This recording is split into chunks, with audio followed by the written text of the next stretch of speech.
जय बोलो 2400 भगवान की जय बोलो अनंतानंत सिद्ध परमेष्टि भगवान की जय बोलो चारित्र चक्रवर्ती आचार्य शांति सार मुनि महाराज की जय बोलो आचार्य विद्यानंद मुनि महाराज की जय बोलो धीर सेन मुनि महाराज की जय बोलो हरिका श्रुतमती माता जी की जय बोलो हरिका भरतमती माता जी की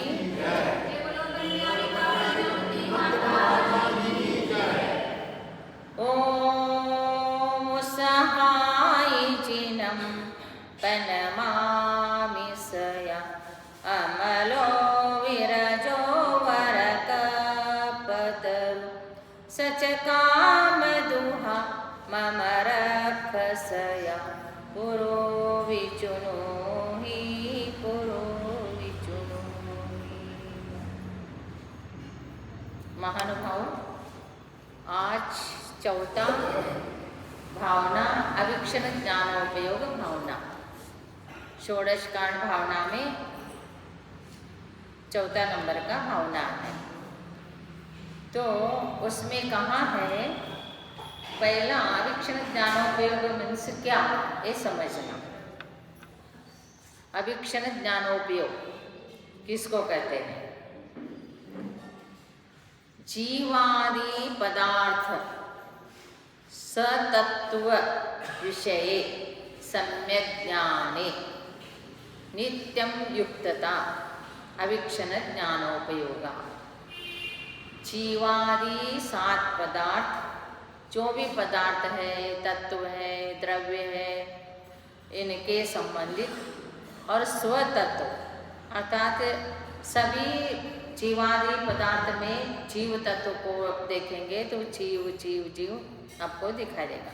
समय सार में भी 7 तत्व का ही वर्णन आता है, लेकिन 7 तत्व में जीव तत्व का वर्णन किस प्रकार से किया है वो अलग, और तत्वार्थ सूत्र में भी 7 तत्व का ही वर्णन आता है, लेकिन ये कथन करने का अलग।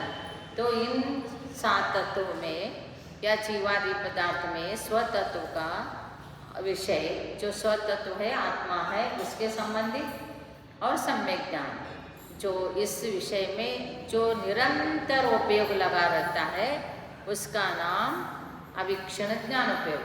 जो निरंतर स्वाध्याय करता है, हमेशा अपने काम हो गया, कुछ हो गया तो स्वाध्याय, फिर एक के स्वाध्याय के बाद दूसरा स्वाध्याय, एक ग्रंथ को छोड़ा दूसरे ग्रंथ का स्वाध्याय, या लिखना, पढ़ना, पढ़ाना, ये सब स्वाध्याय है। वाचना, पृच्छना, अनुप्रेक्षा, धर्मोपदेश, ये सब प्रकार का स्वाध्याय है।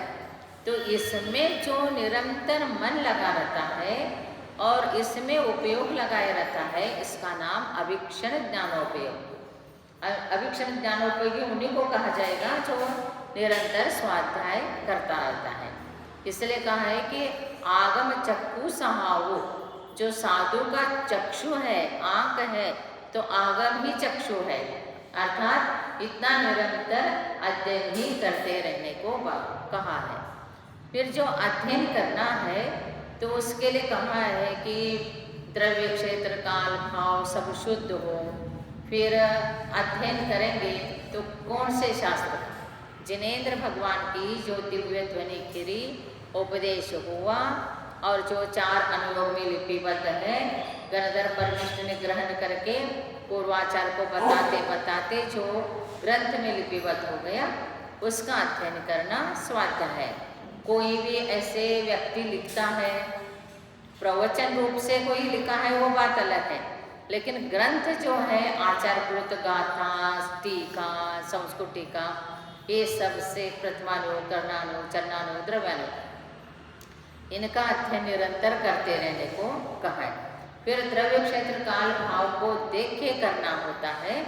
यदि हम लोग कोई भी अध्ययन करने के लिए कहा है निरंतर अध्ययन करो, तो बस कोई भी टाइम में अध्ययन करते रहेंगे तो नहीं चलेगा, क्योंकि उसका भी हानि होता है। शास्त्र में 4 प्रकार के शास्त्र में प्रथमानुयोग और चरणानुयोग आप तो कभी भी पढ़ सकते हैं, लेकिन कर्णानुयोग और द्रव्यानुयोग कभी भी नहीं पढ़ सकते हैं। तो उसके लिए शास्त्र में बताया है कि जैसा आप समझो काल और अकाल होता है स्वाध्याय करने के लिए। काल कौन से है, अकाल कौन से है? प्रातः काल है, मध्याह्न है, सायंकाल है और मिडनाइट मीन्स अर्धरात्रि है। ये जो समय है इसके डेढ़ घंटा छोड़ के स्वाध्याय का काल है। ये चीज़ें अकाल है, अर्थात अंतर्मुहूर्त पहला संध्या का टाइम होता है, ये सब संध्या का टाइम है, इसका अंतर्मुहूर्त पहला बाद में अंतर्मुहूर्त, ऐसे करके जो स्वाध्याय करेगा तो वो काल में होगा और उसमें करेगा मिडनाइट में कर रहा है और संध्या दोनों समय मिल रहा है तब कर रहा है तो वह अकाल है। कोई अकाल में स्वाध्याय करता है तो उसको बहुत हानि पहुंचता है, तो इसलिए कहा है। और अकाल स्वाध्याय का भी एक अच्छा टाइम होता है। हर चीज़ करने के लिए एक अच्छा टाइम बताया गया है, तो अच्छा टाइम में जो स्वाध्याय करेगा उसका फल उसको निश्चित मिलेगा।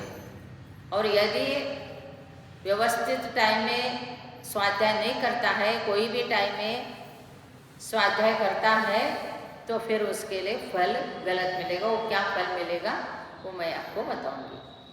तो जैसा है पौर्णिमा है, अमावस्या है, अष्टमी है, चतुर्दशी है, सूत्रबद्ध जो ग्रंथ है तो इनको कर्णानुग का ग्रंथ है और द्रव्यानुग का ग्रंथ है, इसका अध्ययन नहीं करना चाहिए और ये सब हानिकारक होता है।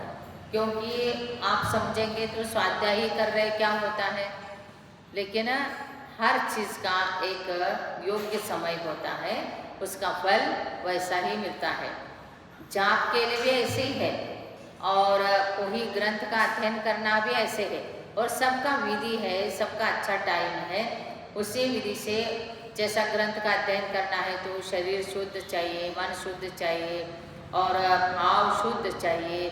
फिर हाथ पैर आदि स्वच्छ धो के आसन लगा के नाभि के जैसा चौकी लगा के ग्रंथ विराजमान करके आचार्य के भक्ति श्रुत भक्ति करके फिर ग्रंथ को खोल के गाथा पढ़ के अध्ययन करें। आप एक ही पैराग्राफ पढ़ो, एक ही पेज पढ़ो, लेकिन मन लगा के अध्ययन करेंगे तो क्या होता है, उसमें ज्ञान होता है। नहीं तो कर्म का बंद हो जाता है। स्वाध्याय करते करते भी ऐसे ही स्वाध्याय करते रहे तो वर्तमान युग में बहुत उदाहरण आता है।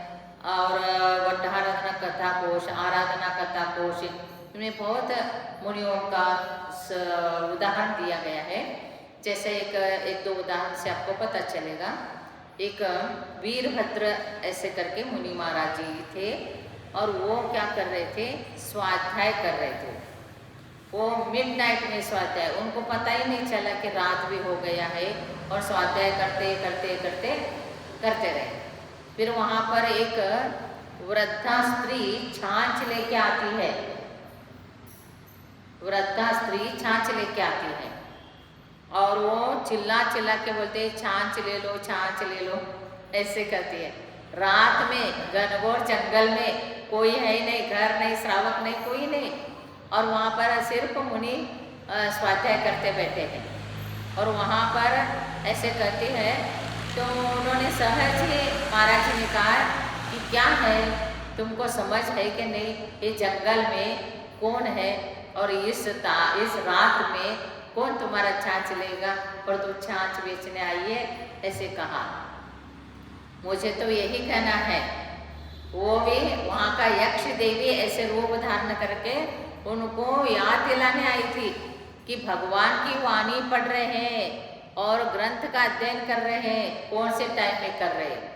तो मुझे यही बताना था, इसलिए ये जो गलत है, मैं जैसा गलत कर रही हूँ वैसे आप भी गलत कर रहे बोल दिए उसने। क्या तो वे लोग बोले कि अर्ध रात हो गया है और इस टाइम में भगवान की वाणी शास्त्र का अध्ययन कर रहे हैं, तो उसको लगा, उन मुनि को लगा कि बहुत बहुत गलत है। फिर वह दूसरे दिन प्रातःकाल गुरु के पास प्रायश्चित ले लिया कि मैं जो है मिडनाइट में गलत अकाल में स्वाध्याय कर रहा था और मुझे पता ही नहीं चला, पढ़ते पढ़ते रात भी कैसे हो गया और क्या टाइम हो गया, तो इसलिए मेरे को प्रायश्चित देना।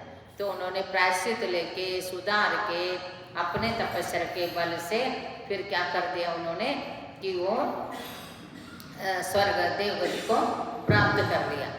और ऐसे ही बहुत से उदाहरण होता है कि जो भी अकाल में स्वाध्याय करते तो ये गलत होता है। इसलिए अपने शास्त्र में बहुत वर्णन आता है, धौला जी ग्रंथ में भी बताया है। शास्त्र में क्या बताया है, देखो कितना चीज़ें बताया। जो अष्टमी के दिन अध्ययन करता है और वो गुरु और शिष्य का वियोग होता है। अष्टमी के दिन स्वाध्याय करें ग्रंथों का, कौन से ग्रंथ, करणायोग और द्रव्यायोग ग्रंथ का, तो गुरु और शिष्य का वियोग होता है। और पूर्णिमासी के दिन अध्ययन करे तो क्या होता है, कलह उत्पन्न होता है, संग में कलह होता है। ये बड़े बड़े ग्रंथों का अध्ययन तो सामूहिक अध्ययन स्वाध्याय तो साधु ही करते हैं। आप लोग करें तो अकेले करते होंगे या तो जहाँ साधु कर रहे हैं वहाँ जाके बैठते होंगे।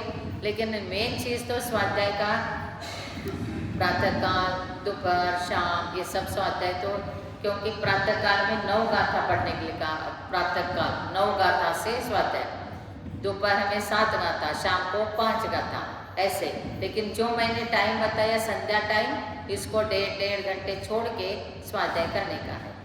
फिर उसके बाद कहा चतुर्दशी के दिन कोई स्वाध्याय करता है, अध्ययन करता है तो विघ्न उत्पन्न हो जाता है, किसी भी प्रकार से विघ्न आ जाता है। फिर शुभ तिथि, शुभ दिन, शुभ आदि समय है अध्ययन करने का।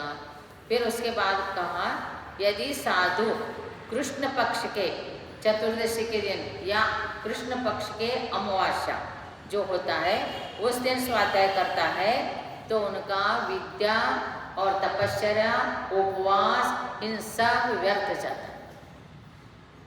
उनको जो भी ज्ञान मिला है वो भी, उपवास करे वो भी, तपस्या करे वो भी, सब क्या होता है, व्यर्थ जाता है। तो इसलिए उस प्रकार नहीं करना। और फिर मध्याह्न काल में किया गया स्वाध्याय है उसका चाहे सुंदर रूप नष्ट हो जाता है।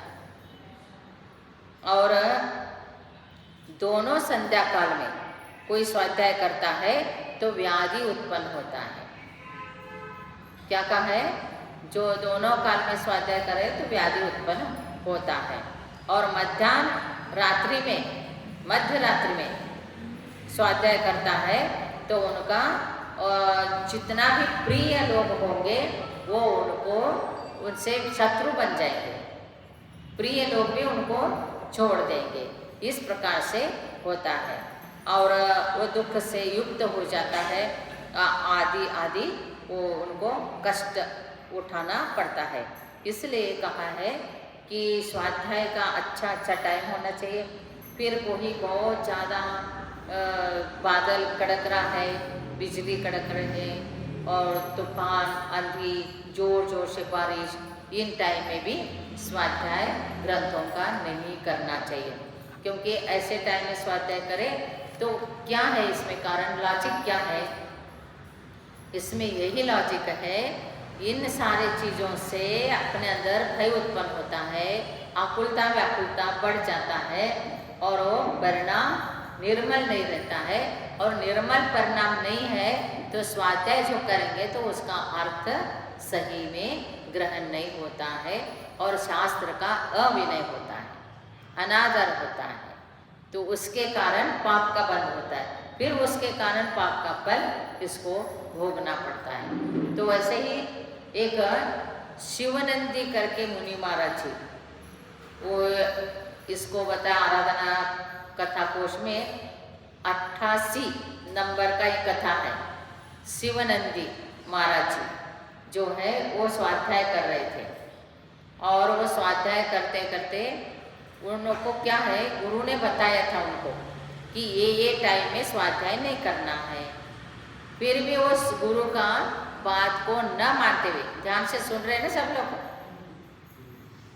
गुरु का बात न मानते हुए उन्होंने ऐसे ही अकाल में स्वाध्याय करना शुरू कर दिया। और नदी के किनारे बैठ के, जंगल में रहते थे, और जैसा बाहर जाके एकांत स्थान में नदी के किनारे जोर जोर से स्वाध्याय कर रहे थे। और जैसे जोर जोर से स्वाध्याय कर रहे थे, वहाँ पर उस हुआ क्या है, उस नदी में एक बहुत बड़ी मछली थी। उसने इस आवाज़ को सुन लिया, महाराज का स्वाध्याय का आवाज़ सुन के वो बाहर आके बोलते हैं कि उसको जातिस्मरण हो जाता है। जैसा कि वो महाराज का स्वाध्याय सुन के उसको जातिस्मरण हो गया।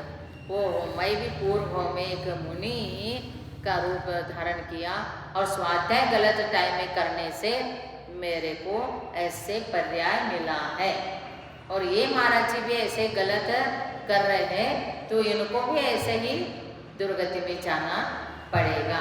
तो ऐसे करके उसको बहुत ज़्यादा पश्चाताप होके वो महाराज जी के पास वो मछली आ जाती, और वहीं पर पानी और वहीं पर महाराज जी, तो वहाँ पर मुँह करके वहाँ है। तो फिर वो सारे बातें उनको पता चल गया कि अकाल में स्वाध्याय करने से मेरा पर्याय कहाँ का कहाँ पहुँच गए।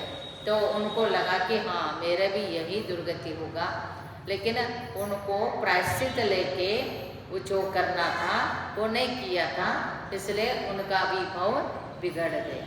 तो कहने का तात्पर्य, जो गुरु का आज्ञा नहीं पालन करता है, शास्त्र का अविनय करता है, अनादर करता है, उसका फल दुर्गति होता है। इसलिए आचार्य ने कहा कि भगवान की वाणी जो है अत्यंत प्रेम से रुचिपूर्वक सुनना चाहिए। भगवान की वाणी सुनना भी स्वाध्याय है। वाचना, पृच्छना, अनुप्रेक्षा, अन्याय धर्मोपदेश। कोई जाप कर रहा है, भगवान की वाणी सुन रहा, तो उनको कर्म का बंद हो रहा है। इधर जाप भी नहीं हो रहा है, इधर भगवान की वाणी भी नहीं सुन रहा है। मुंह में तो मंत्र पढ़ता है और बैठा है सामने, क्या प्रयोजन है? उसको कर्म का बंद ही होता है। ज्ञानावरण, दर्शनावरण, वेदनी, अंतराय, मौनी, सब कर्म का बंद होता है। और यहाँ बैठ के अंदर से अंदर जाप करता है और वो इधर सुनता है, उसको भी अनादर का पाप बंद होता है। क्योंकि 5 प्रकार के स्वाध्याय, सिर्फ एक ग्रंथ को लेके पढ़ना ही स्वाध्याय नहीं, और पूरा स्वाध्याय अभी प्रवचन करते समय कोई इधर देखता है, कोई उधर देखता है, उपयोग को कहीं भी लगाता है, उसमें भी अंतराय कर्म का बंद होता है। उसमें ज्ञानावरण, दर्शनावरण, अंतराय, वेदनी, सब धौला जी का 9वां भाग पुस्तक पढ़ो। आपको स्वाध्याय का कितना विधि बताया है। स्वाध्याय में ऐसे वैसे चीज नहीं है ये।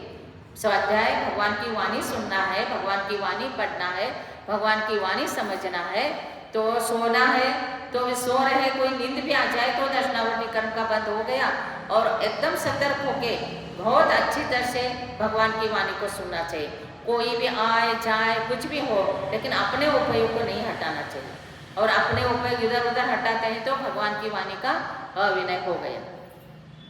अविनय होने से अनादर का बंद होता है। इसलिए कहा है कि इतनी अच्छी तरह से विधिवत जो करता है उसका ज्ञानावरणी कर्म का क्षोभम हो जाता है, कषाय मंद हो जाता है, और वो उसका वैराग्य भावना प्राप्त होता है। और भगवान आत्मा क्या बताया? जीवादि पदार्थ स्वतत्व विषय सम्यक ज्ञाने, जो उपयोग को युक्त करना है वो अवीक्षण ज्ञान उपयोग है। फिर हमारा उपयोग वहाँ है ही नहीं तो क्या है? स्वाध्याय होगा क्या? नहीं होगा। इसलिए उपयोग जो है अपना होना चाहिए। आचार्य ने कहा है, धौला जी ग्रंथ में कितना सुंदर बताया। ये स्वाध्याय मीन्स क्या है, तो इसको सुनिए। धौला ग्रंथ का मैं आपको बताती हूँ। धौला पुस्तक प्रथम पुस्तक के बताए, पृष्ठ है 431। इसमें बताया, सुत्तम पुनः समयम पड़ी असंकेच गुण सेडी पावम गालिय पच्छा सौव कम्मखय कारणमिति। कितना सुंदर बताया। भगवान की वाणी मन पूर्वक सुनना और बहुत मन लगा के पढ़ने से सुत्तम पुनः समयम पढ़ी, प्रत्येक समय में, समयम पढ़ी का अर्थ क्या है? प्राकृत है, गाता है। प्रत्येक समय में सुत्तम शास्त्र को पढ़ने वाले का प्रत्येक समय में असंख्य गुण सेड़ी पावम कालेगी, असंख्यात श्रेणी रूप से पाप का निर्जरा होता है।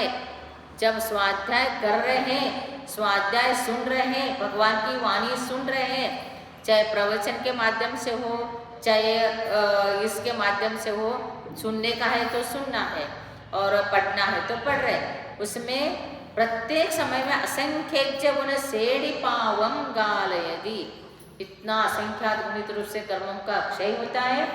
पच्छा उसके बाद सौव कम्म क्षय कारणम विधि, फिर ये जो ज्ञान है भगवान की वाणी, ये संपूर्ण कर्म को क्षय करने के लिए कारण है।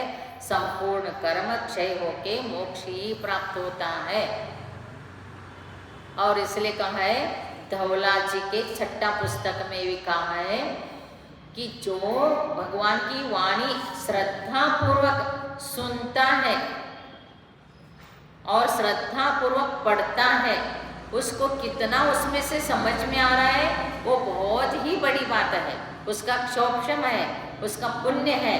भगवान की वाणी फटाफट उनको समझ में आ रहा है, और नहीं भी आ रहा है, उसना डल बुद्धि वाला है, मंद कशा है, क्षोभम है ही नहीं, तो भी उसके अंदर इतना गाढ़ श्रद्धा है कि मैं भगवान की वाणी सुन रहा हूँ, मैं भगवान की वाणी पढ़ रहा हूँ।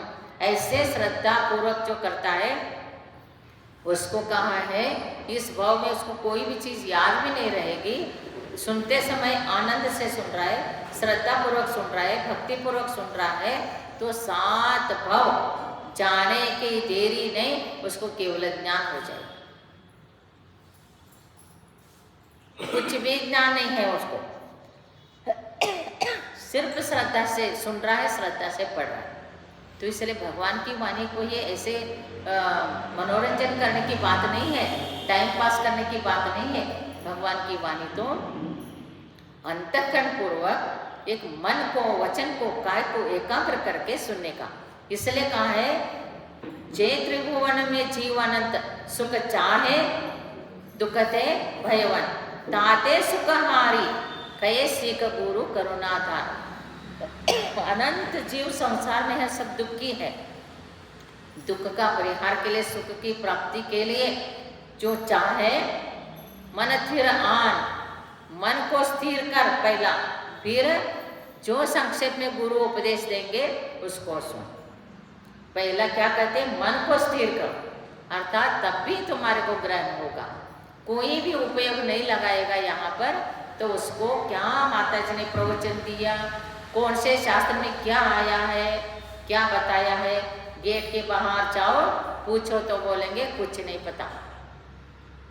और वही संसार के बाद चल रहा है तो सब छोड़ छाड़ करके कान को थोड़ा सा लंबा करके सुनेगा और पूरा वहीं पर उपयोग लगाएगा, क्योंकि क्या हो रही बात। और वही तत्व का उपदेश सुन रहे हैं तो या तो नींद आएगी, या तो इधर देखेंगे या तो उधर देखेंगे, कौन आ रहा है कौन जा रहा है उससे मतलब नहीं है। लेकिन ऐसे करेंगे तो फिर क्या होता है, उसका कर्म बंद होता है। बहुत से लोग प्रवचन में ही बीच में आए, बीच में तो जाने के लिए मना ही है, क्योंकि शास्त्र में विनय तो विनय है, आके बैठ सकते हैं और जहाँ के वहीं बैठने का, बीच में लंबा चल के नहीं जाने का, क्योंकि किसी को भी डिस्टर्ब कर दिया, विघ्न कर्णम अंतरायस्य, विघ्न कर दिया तो अंतराय कर्म का बंद हो गया। किसी का उपयोग को हटा दिया तो विघ्न हो गया। भगवान का दर्शन करते समय कोई खड़ा सामने होके दर्शन नहीं करना, क्योंकि कोई पीछे से आ रहा है तो तुम्हारा पीठ का दर्शन नहीं कर सकता, वो भगवान का दर्शन के लिए, इसलिए साइड बाय साइड ही दर्शन करना होता है। और कोई चिल्ला चिल्ला के पूजा नहीं करना कि दूसरे को भी डिस्टर्ब हो जाए। ये बहुत से चीज़ें हैं कि कर्मों से आपको टलने का है और अपने बुद्धि से, अपने विवेक से सब कुछ करने का होता है। तो ऐसे भगवान की वाणी जो है कि जो भक्ति पूर्वक सुनता है तो उसको निश्चित रूप से बहुत पुण्य का बंध होता है। इसलिए महानुभाव, सिर्फ पढ़ना सुनने की बात तो बहुत दूर है, एक अक्षर का ज्ञान भी नहीं है, लेकिन वो ग्रंथ को रोज शास्त्र को सिर पर रख के विराजमान करके आरती करता है और धूपारती दिखाता है, तो भी उसका कर्मों का निर्जरा होके वो एक दिन केवल ज्ञान को प्राप्त कर लेगा। और सुनने का सौभाग्य मिला है तो कितना पुण्य है। और ऐसे कहाँ मिलता है बताओ? पहला तो क्या होता था, सारे साधु लोग जंगल में रहते थे, गांव से 10-10 किलोमीटर 5-5 किलोमीटर जंगल में रहते थे। आहार के लिए कभी आए, कमंड लेके गए तो वो छोड़ने के लिए जाते, और वो रास्ता में से ही उनको भेजना पड़ता, क्योंकि इतना दूर कहाँ आएंगे वो, तो वो अपने कमंड लेके वो चल पड़ते थे जंगल में। कोई ऐसे पुण्य जीव भव्यात्मा जीव को चाहिए भगवान की वाणी गुरु के मुख से सुनना है, तो जाता है तो कितना वेट करना पड़ता था, फिर उनका मन हो जाए तो उपदेश देते थे, नहीं तो नहीं देते थे। कोई शास्त्र का 4 लाइन भी पढ़ा हो तो उनको पढ़ाने के लिए भी नहीं समय रहता था, वो ध्यान अध्ययन तो करना। तो ऐसे में आजकल क्या है कि सब साधु आपको बुला के प्रवचन देता है तो आप घर छोड़ेंगे नहीं, क्योंकि 24 घंटे घर में ही रह। लेकिन साधु का भी कुछ नहीं बिगड़ता, 4 लोग आए तो भी साधु उपदेश देंगे, और 100 लोग आए तो भी देंगे, 500 लोग आए तो भी देंगे, 1000 लोग आए। एका सिंहापुरी 2 नमोनी बैसले त्याला भवांतर सारे सांगोला। एक शेर को 2-4 मूर्ति मुनिराज उपदेश करते हैं, तो हम तो 100-200 लोगों को तो आराम से उपदेश करेंगे, उसको क्या मतलब। लेकिन जिसको ज्ञान अप्राय चाहिए, जिसको पुण्य का अर्जन करना है, जिसको कर्मों का निर्जर करना है, उसको घर में बैठ के आलसी बन के संसार में रच पच के नहीं रहना चाहिए। संसार को एक टाइम टेबल फिक्स करना चाहिए कि बाबा मेरे को अभिक्षण ज्ञान उपयोग, ये कर्मों का निर्जरा करके तीर्थंकर प्रकृति का बंद करने वाला शास्त्र है। ऐसे भगवान की वाणी सुनने के लिए कहाँ मिलता है, और वो सुनने के लिए मिल रहा है, पढ़ने को मिल रहा है, तो वहाँ पर हमको जाना है। सब काम धंधा तो बाद में ऐसे कहेगा तो उसको डबल फायदा होगा वहाँ पर, और उसके पीछे लगेगा तो उसको फायदा, इतना फायदा होना है तो इतना ही होगा। इसलिए समय सार में भी कहा है, और पद्मनंदी पंचविंशतिका में भी कहा है। पद्मनंदी ये जो अपना पद्म पुराण रामायण जिसको हम कहते हैं, उसमें भी कहा है कि कोई भी धर्म करना है तो उसको इन सारे चीज़ों को अधिक वैल्यू न देते हुए धर्म को कीमत देना चाहिए, धर्म को वैल्यू देना चाहिए। और जब धर्म को ज़्यादा वैल्यू देता है तो उसको कहा है कि उसको जो है समझ लेना, वो कोदरू, ये जो धर्म को वैल्यू नहीं देता है उसको तो चंदन वन की जो संपत्ति है वो मिलने का था, लेकिन वो कोदरू का इतना मिल गया। और जो धर्म को वैल्यू देता है और मनपूर्वक उसी में तन्मय होकर उपयोग लगा के और शास्त्र पढ़ता है, सुनता है, अध्ययन करता है, उसमें रुचि रखता है, तो उसको तो महान रत्न का कीमत इतना संपत्ति मिलता है। अर्थान तेष्टा से सदा लभते, यथेष्ट संपत्ति की प्राप्ति निरंतर होता है। इसलिए जिनोत्तमानाम, जिनेन्द्र भगवान ने जो कहा है उसको सुनो, पढ़ो और भगवान की आराधना करो। तो इसलिए अर्थान तेष्टा से सदा लभते, धौला जी ग्रंथ में बताया। धौला ग्रंथ ऐसे वैसे नहीं है, हर कोई पढ़ नहीं सकता है, उसको बहुत कंडीशन है। पढ़ने की तो बात अलग है, करना लोग पढ़ने की बात अलग है। और वो जो धौला जी, जय धौला जी, महाधौला जी को हाथ भी नहीं लगा सकते कोई श्रावक, हर कोई नहीं हाथ लगा सकता, क्योंकि ऐसे ऐसे ग्रंथ है। उसको इतना शुद्धि बताया, कोई जिंदगी में रात में पानी नहीं पिया है, जिंदगी में पानी नहीं पिया है, खाने का तो बात ही नहीं, व्यसन का मतलब नहीं है, और प्योर शुद्ध उसका भाव है, और देव गुरु शास्त्र के लिए समर्पित है, वही उस धौला जी, जय धौला जी, महाधौला जी को छू सकता है। ऐसे ऐसे ग्रंथ है, आप पढ़ो। धौला जी के प्रस्तावन में ही सारे बातें बताया। तो कहने का तात्पर्य ऐसे ग्रंथ को अध्ययन करके गुरु यदि सार से प्रवचन में बताते हैं तो गुरु का उपदेश सुनने के लिए तरसना चाहिए। दूसरे लोग देखो गुरु के पीछे कितना लगते हैं, उनका कुछ नहीं, वो खा रहे हैं, पी रहे, रात में भी खा रहे, क्या खा रहे, अभक्ष वस्तु भी खा रहे, कंदमूल भी खा रहे, लेकिन उसको गुरु कह के कितना पीछे लगते हैं। गुरु का उपदेश है, सुनने के लिए आना है, तो ऐसे ऐसे होता है। और बताओ, और यहाँ अपने जैन धर्म में सारी चीज़ें फ्री में मिलता है तो क्या मतलब है उनको? फ्री चीज़ को कोई वैल्यू है ही नहीं। और वो टिकट निकाल के कहाँ जाते हैं? क्रिकेट देखने के लिए हजार रुपए देंगे, 50,000, 60,000, 70,000 का भी टिकट मिल जाए वहाँ जाएंगे। और पिक्चर के लिए जाते हैं, क्या देखने जाते हैं? उसमें है क्या? जो तुम संसार करते वही दिखाते। उसको देखने के लिए भी कितना पैसा दे के लाइन लगा के मैंने वो पिक्चर देखा, मैंने ये पिक्चर देखा, ऐसे करके। और ये भगवान की वाणी सुनने के लिए फ्री है। मैं आपके आक्लूस वाले के लिए नहीं बोल रही हूँ, मैं ऐसे जनरल कथन कर रही हूँ। तो सारे दुनिया में भगवान की वाणी के प्रति कोई श्रद्धा नहीं, भक्ति नहीं, गुरु के प्रति कोई श्रद्धा नहीं, भक्ति नहीं, अपने आप में। और कितना उसमें भी हो गए, वो दूर रहे तो क्या हो गया? और तुम कहीं शादी है तो 10-10 किलोमीटर जाते हैं, पार्टी है तो 10-10 किलोमीटर जाते हैं, और 2 किलोमीटर भगवान की वाणी सुनने के लिए कौन से दूर बढ़ते? भगवान का दर्शन होता है, भगवान की वाणी सुनने के लिए मिलता है। तो ऐसे समर्पित होके जो करेगा वही पुण्यवान होता है। उसका भी पुण्य का उदय उन्हीं का होता है जो उसका भाव बने।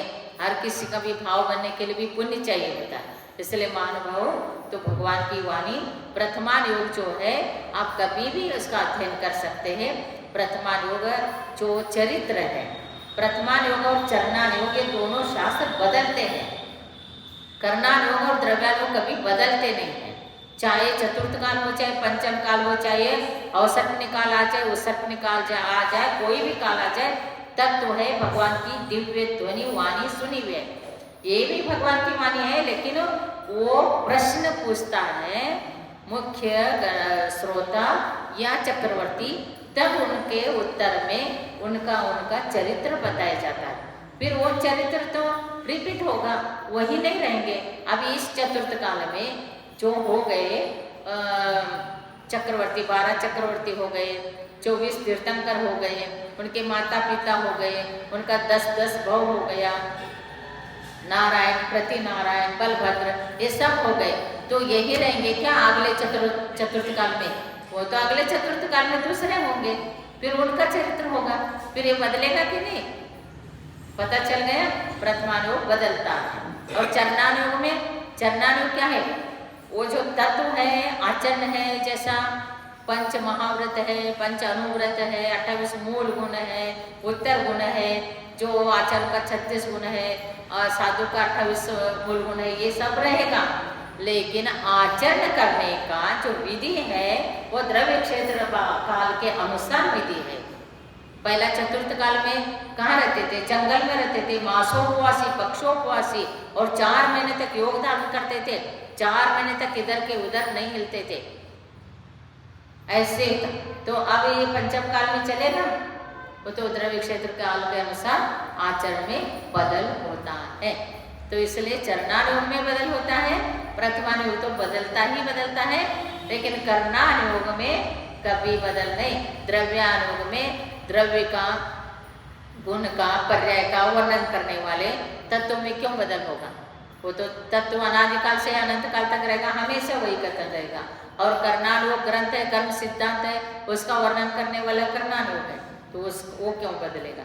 तो ये चरित्र और आचरण ये उनके क्षमता के अनुसार, क्योंकि पहला तो उत्तम सवर्ण वाले थे, वज्र ऋषभ नारद सवर्ण वाले थे, उनका तो महाव्रत धारण करना कितना ईजी था, और अनुव्रत धारण करना तो सहज ही था।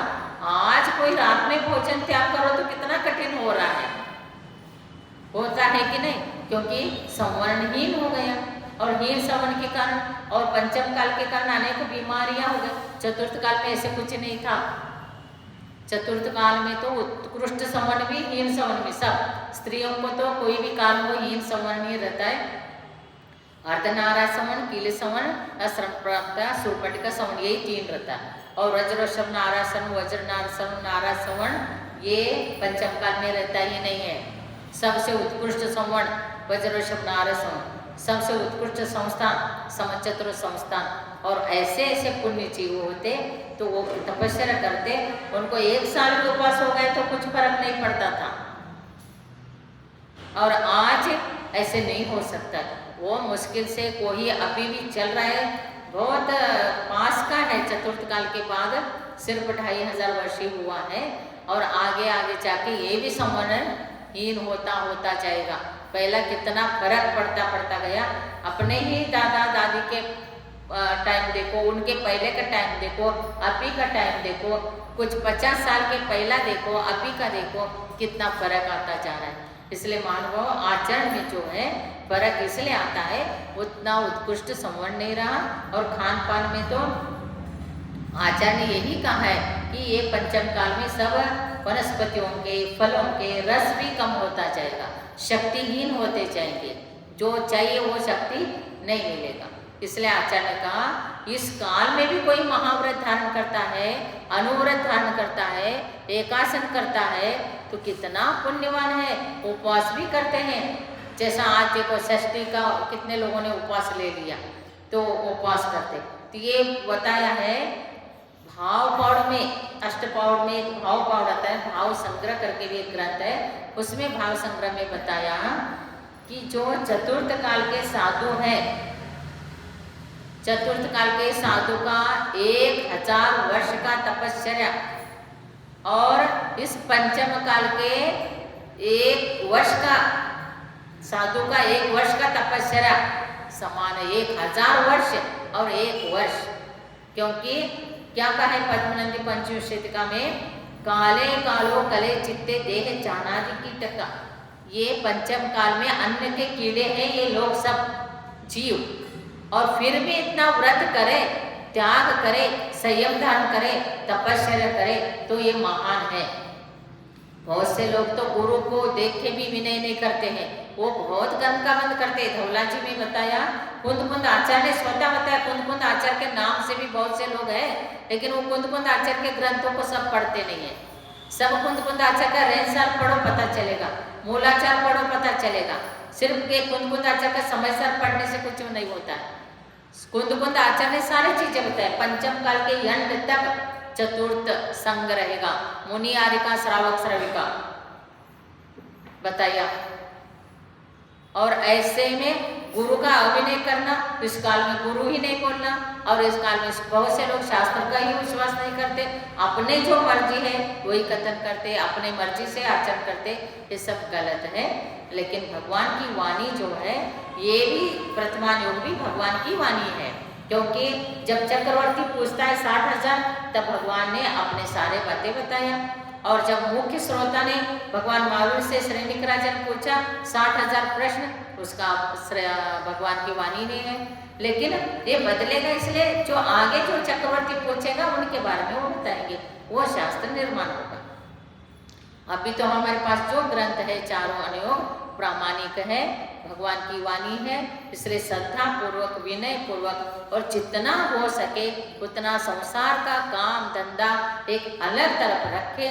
4 महीने में एटलीस्ट साधु मिलते हैं तो वो तो करना ही पड़ेगा आपको। और जैसा शादी का सीजन चल गया तो सोने वाला दुकान, बर्तन वाला दुकान, कपड़े वाला दुकान बंद करके घर में बैठता है? बैठता है क्या? नहीं बैठता है। अरे सीजन है, इस सीजन में कमाएंगे तो 1 साल भर का कमाई होगी। वहाँ तो खाना पीना सब छोड़ छाड़ के वहाँ जाके बैठेगा।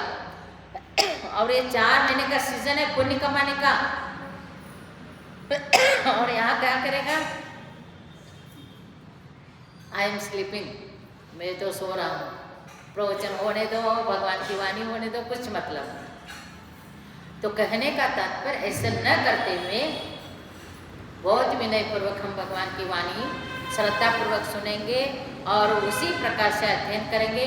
जो अध्ययन किया है उनका और शास्त्र का जो विनय करता है वो 7 भाव में केवल ज्ञान को प्राप्त होता है। और ज्ञानावरण कर्म का क्षोभम होता है, कषाय बंद होता है, अनेक लाभ उनसे होता रहता है। इसलिए इस प्रकार अपने को अध्ययन करना चाहिए। जय बोलो 24 भगवान की जय। नमो अरिहंतानम, नमो सिद्धानम, नमो ऐर्यानम, नमो वज्रायाणम, नमो लोभे सवसाहुनम। जय बोलो बाहुबली भगवान की जय।